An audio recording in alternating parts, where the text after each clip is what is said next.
Today, I think I would like to talk about the place of the skull.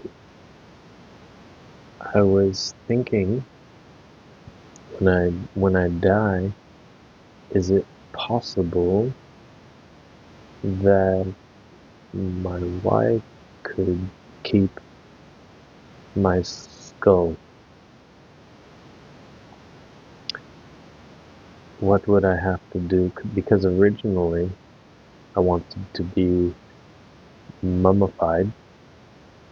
Then, kind of as a joke, I had the idea to be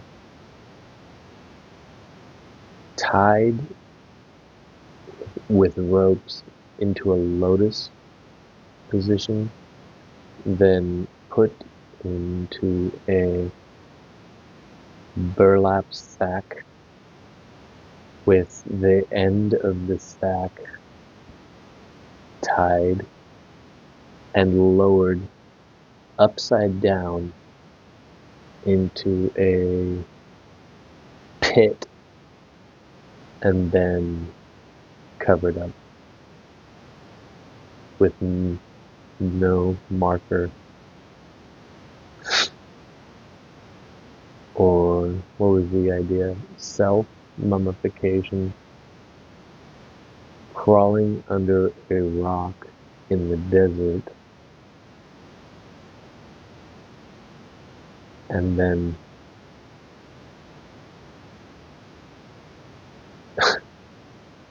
the arid condition would preserve me in a way. Just crawl into a fetal position and stop drinking water once I get old. Or the third and probably the funniest and least realistic one would be to have a Rube Goldberg um,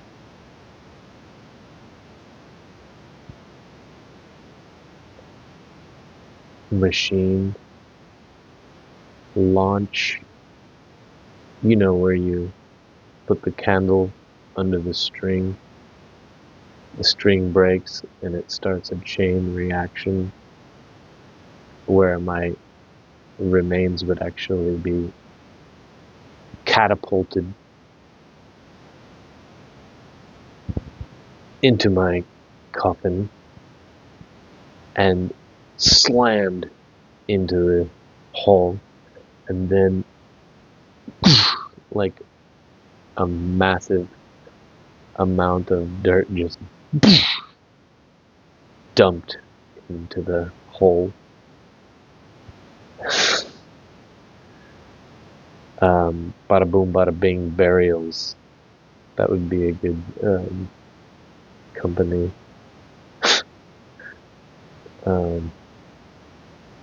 Alright, so I'll talk a little bit about the lady who face planted yesterday and some of my ideas that I have rejected over the years. So yeah, the way the old woman toppled when she got into the bus, straight down. Didn't hit her face, but just kind of stiffly fell, and it took me and two other guys to pick her up. But yeah, she was very thankful. I saw the look in her eyes. I hope she was going home because she was having a lot of trouble. Okay. So yeah, that ending on the way. So that was on my way to work, and then on my way home, having an egg attack, witnessing an egg attack on the bus. Had a dream about my father last night. We were talking about something. Oh yeah, so my ideas that I doubt I will ever get around to writing some inspiration and ideas. So one was the Great Casket Caper, where there was some sort of bank robbery and all of the money was hidden in a skull um, that was buried, had a proper funeral. So, yeah, the Great Casket Caper, as I'm thinking about it, would have the mortician would have to be the person who took the little rolls of cash and slid it in through the ear of the body. Or, yeah, how would he? Maybe he would cut an incision and then somehow put the money inside the skull. Well, first he would have to empty out the skull and then put the money in. So, yeah, the mortician would have to be involved. Um, the mortuary attendant. Um, the sleazy pre-need salesman. Pre-need is when you are buying um, your burial plot. Maybe, yeah, I think maybe the grave digger would have to be involved because you would have to dig up the body at some point. Um, so yeah, and maybe a mortuary driver, something not a lot of people know about. Um, but I think the funeral director should be in the dark, and all of these things would be taking place behind her back. Um, and maybe the secretary gets suspicious that something's going on, and she starts peeping around and overhearing what people are talking about at 3 a.m. when they're out, either picking up a body,